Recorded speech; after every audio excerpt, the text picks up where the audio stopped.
Get ready for the dictation. Dictation will start in 5 seconds.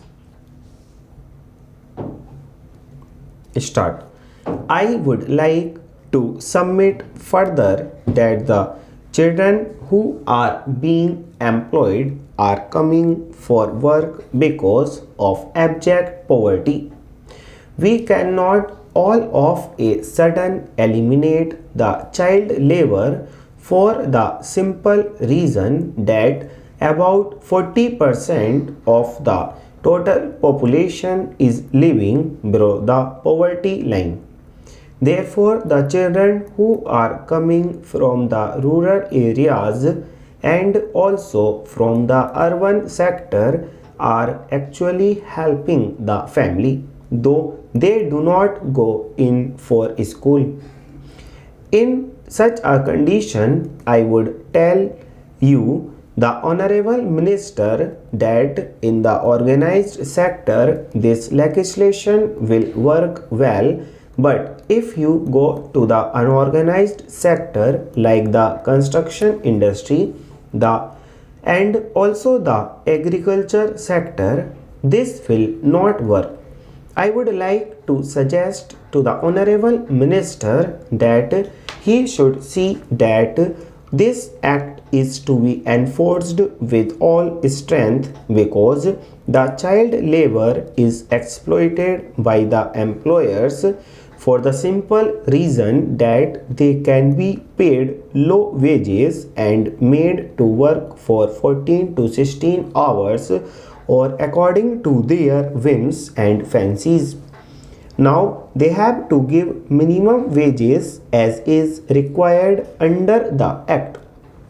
Then I would like to stress upon the point that the children's health is not given due consideration. If we go to the restaurants, tea stalls or factories, we see their wretched conditions. In other days, areas, we find that the children are not given the benefit which an employee is being given. That being so, bringing in this legislation would help improve the working conditions of the children who are helping their families by working in factories, plantations, and in agriculture.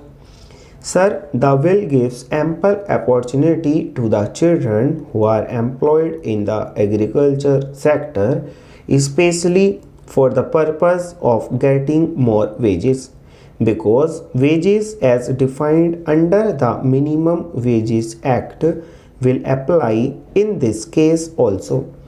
On the whole, we find this will as a social legislation which actually gives benefit to the children who have been exploited by the employers in various fields.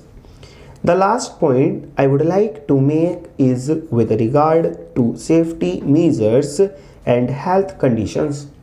The Honorable Minister has given these items under the general category as has been given in the Factories Act and said that the same measures would apply here also.